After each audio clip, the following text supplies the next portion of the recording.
नमस्कार, KP news के bulletin में आपका स्वागत है। मैं अश्विनी आपके साथ। आइए एक नजर डालते हैं आज की सुर्खियों पर। बीदर तालुके के यदलापुर के ग्राम में बुनियादी सहूलतें खस्ता हालत। कर्नाटक के मुख्यमंत्री सिद्धरामैया ने 5वीं चुनावी गारंटी युवा निधि का पंजीकरण शुरू किया। राजमार्ग परियोजनाएं 3 महीने में दूर होंगी बाधाएं, पीडब्ल्यूडी मंत्री सतीश जारकीहोली ने कहा। आरबीआई को मिली धमकी, 11 जगहों पर बम रखने का दावा। गवर्नर दास और वित्त मंत्री सीतारमण के इस्तीफे की मांग। जहाजों पर हमला करने वालों को समुद्र की गहराई से भी ढूंढ निकालेंगे, कहा और भड़के राजनाथ सिंह।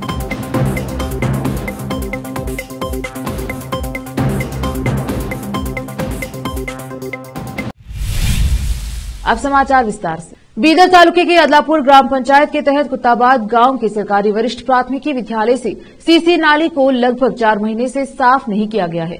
सीवेज का पानी पूरी तरह से बहकर अम्बेडकर सर्कल के पास पहुंच रहा है और इस क्षेत्र में बुरा प्रभाव पड़ रहा है। खासकर स्कूली बच्चों का इस पर अधिक प्रभाव पड़ रहा है और बाइक सवार गिरकर घायल हो रहे हैं और इस क्षेत्र में चलना बहुत मुश्किल हो रहा है। जय कन्नड़ सेना युवा शक्ति के जिला अध्यक्ष एस शिंदे ने कहा कि कई बार ग्राम पंचायत विकास अधिकारियों को फोन करके मामले की जानकारी दी गई है, लेकिन कोई क्रम नहीं लिया गया।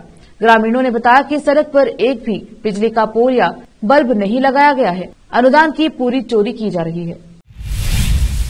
जिला कन्नड़ साहित्य परिषद के अध्यक्ष बीएम अमरवाड़ी को स्वागत समिति जिला इकाई और तालुका कन्नड़ साहित्य परिषद के पदाधिकारियों ने 30 दिसंबर को सम्मेलन में भाग लेने के लिए आमंत्रित किया। जिला कन्नड़ साहित्य परिषद के अध्यक्ष सुरेश चंद्रशेट्टी ने कहा कि अमरावड़ी, जिसने बीदर जिले में दास साहित्य के बारे में सोचना शुरू किया है, राज्य स्तरीय दास की स्थापना करके दास साहित्य के प्रसार के लिए पिछले 1.5 दशक से लगातार काम कर रहा है। साहित्य परिषद संगठन और बीदर में 2 राज्य स्तरीय दास साहित्य सम्मेलन का आयोजन कर रहे हैं।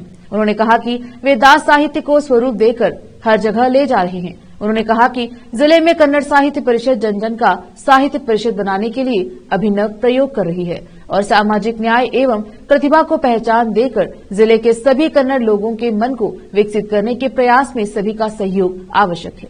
विशेष संवाददाता की रिपोर्ट। कर्नाटक के मुख्यमंत्री सिद्धरामैया ने मंगलवार को स्नातकों और डिप्लोमा धारकों को बेरोजगारी सहायता की पेशकश करते हुए 5वीं और आखिरी चुनावी गारंटी युवा निधि का पंजीकरण शुरू किया। योजना का वितरण 12 जनवरी 2024 से शुरू होगा, जो स्वामी विवेकानंद की जयंती है। यह योजना शैक्षणिक वर्ष 2022-23 में उत्तीर्ण होने वाले स्नातकों को 3,000 रूपये और डिप्लोमा धारकों को 1,500 रूपये की मौद्रिक सहायता प्रदान करती है।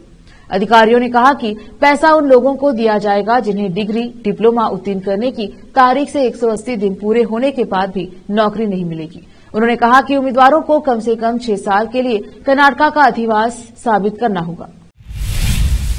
पीडब्ल्यूडी मंत्री सतीश जारकीहोली ने कहा है कि लोक निर्माण विभाग ने केंद्रीय सड़क परिवहन और राजमार्ग मंत्रालय को आश्वासन दिया है कि राज्य में राजमार्ग कार्यों में सभी बाधाएं अगले 3 महीनों के भीतर दूर कर दी जाएंगी। एक प्रेस वार्ता को संबोधित करते हुए सतीश ने कहा कि विभिन्न मुद्दों के कारण राज्य में कुल 10,000 करोड़ रुपए के राजमार्ग कार्य लंबित हैं। केंद्र चाहता है कि हम बाधाओं को दूर करें और लागत वृद्धि से बचने के लिए जल्द से जल्द काम शुरू करें। कुछ परियोजनाएं 12 वर्षों से अधिक समय से लंबित हैं। उन्होंने कहा, मंत्री सोमवार को यहां एक संवाददाता सम्मेलन को संबोधित कर रहे थे। सतीश ने कहा कि उन्होंने रविवार को गोवा में केंद्रीय सड़क परिवहन एवं राजमार्ग मंत्री नितिन गडकरी से इस मुद्दे पर चर्चा की। गडकरी ने आगाह किया कि राज्य सरकार को इन परियोजनाओं पर गंभीरता से विचार करना चाहिए, अन्यथा उन्हें निलंबित करना पड़ेगा। मैं इस मुद्दे पर जल्द से जल्द मुख्यमंत्री सिद्धरामैया के साथ चर्चा करूंगा। विपक्षी भाजपा ने वरिष्ठ नेता और पूर्व मंत्री कोटा श्रीनिवास पुजारी को विधान परिषद में विपक्ष के नेता और हुबली धारवाड़ पश्चिम से पार्टी विधायक अरविंद बेलाड़ को विधानसभा में विपक्ष के उपनेता के रूप में नियुक्त किया है। कर्नाटक में कांग्रेस की सरकार बनने के 6 महीने बाद पूर्व उप मुख्यमंत्री और आर अशोक को पिछले महीने विधानसभा में विपक्ष के नेता के रूप में नियुक्त किया गया था। एमएलसी सुनील वल्यापुरे और एन रवि कुमार को विधान परिषद में विपक्ष के उपनेता और पार्टी के मुख्य सचेतक के रूप में नियुक्त किया गया है, जबकि बागलकोट जिले के हुंगुंड से विधायक डोड्डनगौड़ा जी पाटिल को विधानसभा में पार्टी का मुख्य सचेतक नियुक्त किया गया है। भाजपा के प्रदेश अध्यक्ष बीवाई विजेंद्र ने कहा कि नियुक्तियां भाजपा के राष्ट्रीय अध्यक्ष जेपी नड्डा के निर्देश पर की गई हैं। शिकारीपुरा के विधायक विजेंद्र ने कहा, वे लोगों की आवाज के रूप में प्रभावी ढंग से काम करेंगे और लोकतांत्रिक मूल्यों को बरकरार रखेंगे। रुकते हैं छोटे से ब्रेक के लिए, जल्द लौटेंगे ब्रेक के बाद।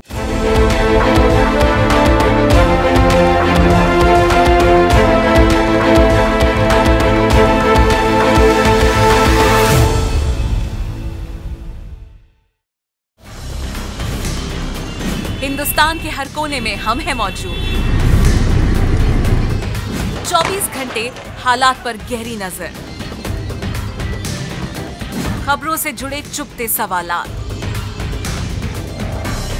और आपको दिखाता है धार्मिक, सामाजिक, राजनीतिक, लोकल और इंटरनेशनल न्यूज की सबसे बेहतर कवरेज, जो आपको रखती है हर पल बाखबर।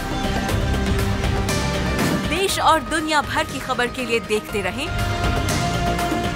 KP news 24/7। ब्रेक के बाद स्वागत है आपका, देखते हैं समाचार। रिजर्व बैंक ऑफ इंडिया के ऑफिस में उस वक्त हड़कंप मच गया जब कई बैंकों में बम रखने की धमकी ईमेल के जरिए मिली। ईमेल भेजने वाले ने खुद को खिलाफत इंडिया के होने का दावा किया है। धमकी देने वाले ने मुंबई में कुल 11 जगहों पर बम रखने की धमकी दी। आरबीआई ऑफिस को एक धमकी से भरा ईमेल आया जिसमें कई जगहों पर बम रखने का दावा किया गया था। सूत्रों ने बताया कि ईमेल में लिखा गया था कि आरबीआई ऑफिस, एचडीएफसी बैंक और आईसीआईसीआई बैंक में बम रखा गया है। ईमेल के माध्यम से आरबीआई गवर्नर शक्तिकांत दास और केंद्रीय वित्त मंत्री निर्मला सीतारामन के इस्तीफे की मांग की गई। मुंबई में कुल 11 जगह बम रखे जाने की धमकी दी गई है। इस ईमेल के मुताबिक धमाका आज दोपहर 1:30 बजे के करीब होना था। हालांकि ऐसा कुछ नहीं हुआ। पुलिस ने सभी जगह जाकर जांच की, लेकिन कहीं भी कुछ संदिग्ध नहीं मिला। इस संदर्भ में एमआरए मार्ग पुलिस ने मामला दर्ज कर जांच शुरू कर दी है। इजरायल और फिलिस्तीन के बीच जारी संघर्ष के बीच भारत के पश्चिम तट के पास जहाज एमवी कैम प्लूटो पर ड्रोन हमले के बाद से भारत के कड़े रुख का इंतजार किया जा रहा था।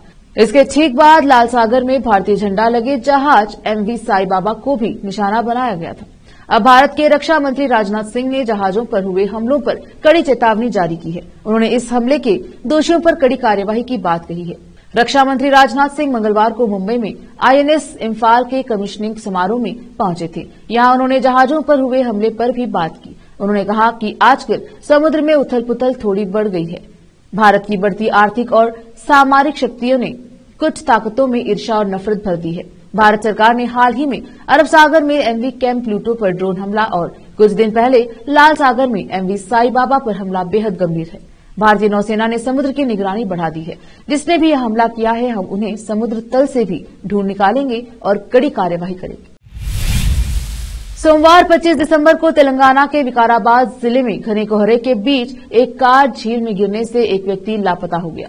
स्थानीय लोगों ने 4 अन्य को बचा लिया और अस्पताल में भर्ती करवाया। यह घटना शिवरेड्डीपेट झील में सुबह करीब 5 बजे घटी। बचावकर्मी लापता व्यक्ति की तलाश कर रहे हैं। पुलिस के अनुसार एक महिला सहित तकनीकी विशेषज्ञों का एक समूह सैर के लिए हैदराबाद से अनंतगिरी की ओर जा रहा था। तभी घने कोहरे के कारण कार नियंत्रण खो बैठा और झील में जा गिरा। क्रेन की मदद से कार को झील से बाहर निकाला गया है। कोहरे के कारण खराब दृश्यता के कारण सोमवार को कई सड़क दुर्घटनाएं हुई। कांग्रेस नेता शशि थरूर ने मंगलवार को कहा कि वह 2024 में तिरुवनंतपुरम लोकसभा सीट से चौथी बार चुनाव लड़ने के लिए तैयार हैं, जो उनका आखिरी चुनाव हो सकता है और वह किसी भी हाल में जीतेंगे, चाहे प्रधानमंत्री नरेंद्र मोदी ही उनके खिलाफ क्यों न खड़े हो जाए। थरूर ने एक टीवी चैनल पर अपनी भविष्य की योजनाओं पर चर्चा में हिस्सा लेते हुए यह बात कही। उन्होंने कहा, मैं यहां से दोबारा चुनाव लड़ने के लिए तैयार हूं, लेकिन अंतिम फैसला पार्टी करेगी और अगर मुझसे कहा गया तो मैं लड़ूंगा। थरूर ने कहा, यह लोकसभा के लिए मेरा आखिरी मुकाबला होगा। प्रधानमंत्री मोदी के तिरुवनंतपुरम से चुनाव लड़ने की अटकलों के बारे में एक सवाल पर थरूर ने कहा, अगर मोदी मेरे खिलाफ चुनाव लड़ते हैं तो भी मैं जीतूंगा। उन्होंने कहा, मैं अपने रिकॉर्ड के आधार पर चुनाव लड़ रहा हूं और अगर लोग ऐसा सोचते हैं तो उन्हें मुझे बदलने का पूरा अधिकार है, लेकिन यह इस पर आधारित नहीं होगा कि मैं किसके साथ लड़ रहा हूं। जब मैंने पहली बार चुनाव लड़ा तो मेरी इच्छा विदेश मंत्री बनने की थी, जो नहीं हुई। अब यह लोगों को तय करना है। जब उनसे पूछा गया कि क्या वह केरल विधानसभा के लिए चुनाव लड़ने के इच्छुक हैं, तो उन्होंने कहा, फिलहाल मेरा ध्यान लोकसभा चुनाव पर है और उस समय की परिस्थितियों के आधार पर इस पर विचार करूंगा। वक्त एक और छोटे से ब्रेक का, जल्द लौटेंगे ब्रेक के बाद।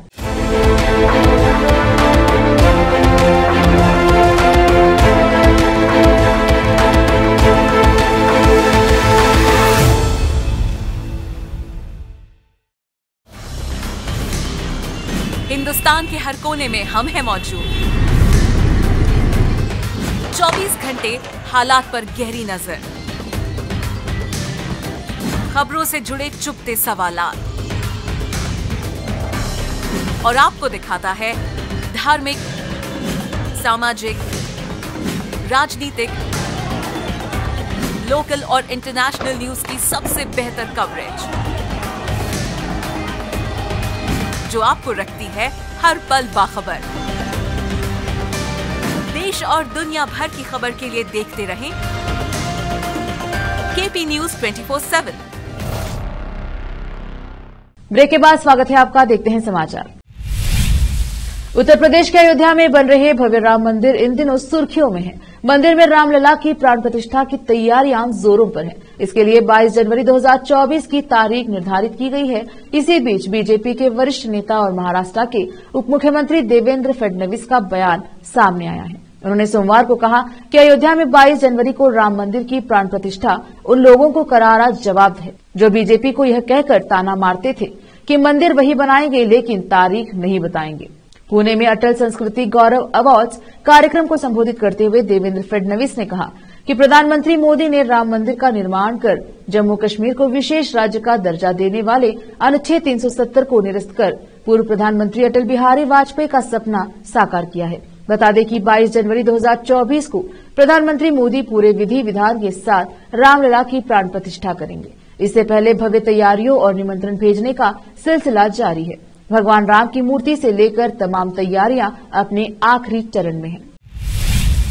अमेरिकी राष्ट्रपति जो बाइडेन उत्तरी इराक में अपने सैनिकों पर हुए हमले से बौखला गए हैं। उन्होंने उत्तरी इराक में ड्रोन हमले में 3 अमेरिकी सैनिकों के घायल होने के बाद ईरान समर्थित मिलिशिया समूहों के खिलाफ जवाबी हमलों का आदेश दिया है। राष्ट्रीय सुरक्षा परिषद की प्रवक्ता एड्रियन वॉटसन ने कहा कि सोमवार को हुए हमले में अमेरिकी सैनिक गंभीर रूप से घायल हो गए। ईरान समर्थित मिलिशिया कतैब हिजबुल्लाह और इससे संबद्ध समूहों ने इस हमले की जिम्मेदारी ली। अमेरिकी राष्ट्रपति को सोमवार को हमले की सूचना दी गई, जिसके बाद उन्होंने अमेरिका के रक्षा विभाग पेंटागन को जवाबी कार्यवाही का विकल्प अपनाने का आदेश दिया। रक्षा मंत्री लॉयड ऑस्टिन और राष्ट्रीय सुरक्षा दल के तुरंत योजना बनाई गई। बाद में बाइडेन ने कतैब हिजबुल्लाह और इससे संबद्ध समूहों द्वारा उपयोग किए जाने वाले 3 स्थानों पर हमले का निर्देश दिया। बाइडेन के निर्देश के बाद अमेरिका ने मंगलवार सुबह करीब 4:45 बजे इराक स्थित ईरानी मलेशियाई समूहों के ठिकानों पर हमले किए। वॉटसन ने कहा, राष्ट्रपति जो बाइडेन के लिए अमेरिकी सैनिकों की सुरक्षा से बढ़कर कोई प्राथमिकता नहीं है। उन्होंने कहा, यदि ये हमले जारी रखते हैं तो अमेरिका अपने तरीके से कार्यवाही करेगा। पाकिस्तान की न्यूज एजेंसी डॉन की रिपोर्ट के अनुसार पहली बार खैबर पख्तूनख्वा के बुनेर जिले में एक हिंदू महिला ने पाकिस्तान में आगामी आम चुनाव में एक सामान्य सीट के लिए अपना नामांकन पत्र दाखिल किया है। बता दें कि पाकिस्तान में 16वीं नेशनल असेंबली के सदस्यों के चुनाव के लिए 8 फरवरी 2024 को आम चुनाव होने वाले हैं और पहली बार एक हिंदू महिला पाकिस्तान में आम चुनाव लड़ने जा रही है। इस महिला का नाम सवेरा प्रकाश है, जिन्होंने बुनेर जिले में PK-25 की सामान्य सीट के लिए आधिकारिक तौर पर अपना नामांकन पत्र जमा किया है। डॉन की रिपोर्ट के अनुसार पाकिस्तान चुनाव आयोग ECP के हालिया संशोधन में सामान्य सीटों पर 5% महिला उम्मीदवारों को शामिल करना अनिवार्य है। हिंदू समुदाय की सदस्य 35 वर्षीय सवेरा प्रकाश अपने पिता ओम प्रकाश, जो हाल ही में सेवानिवृत्त डॉक्टर और अतीत से PPP के एक समर्पित सदस्य हैं, के नक्शे कदम पर चलते हुए पाकिस्तान पीपुल्स पार्टी के टिकट पर चुनाव लड़ने को लेकर आशावादी हैं। सोमवार को डॉन की रिपोर्ट के अनुसार एक स्थानीय राजनेता सलीम खान, जो कौमी वतन पार्टी से जुड़े हैं, ने कहा कि प्रकाश बुनेर ने सामान्य सीट पर आगामी चुनाव के लिए नामांकन पत्र जमा करने वाली पहली महिला है। फिर से एक नजर आज की सुर्खियों पर। बीदर तालुके के यदलापुर के ग्राम में बुनियादी सहूलतें खस्ता हालत। कर्नाटक के मुख्यमंत्री सिद्धरामैया ने 5वीं चुनावी गारंटी युवा निधि का पंजीकरण शुरू किया। राजमार्ग परियोजनाएं 3 महीने में दूर होंगी बाधाएं, PWD मंत्री सतीश जारकीहोली ने कहा। RBI को मिली धमकी, 11 जगहों पर बम रखने का दावा। गवर्नर दास और वित्त मंत्री सीतारमण के इस्तीफे की मांग। जहाजों पर हमला करने वालों को समुद्र की गहराई से भी ढूंढ निकालेंगे, कहा और भड़के राजनाथ सिंह।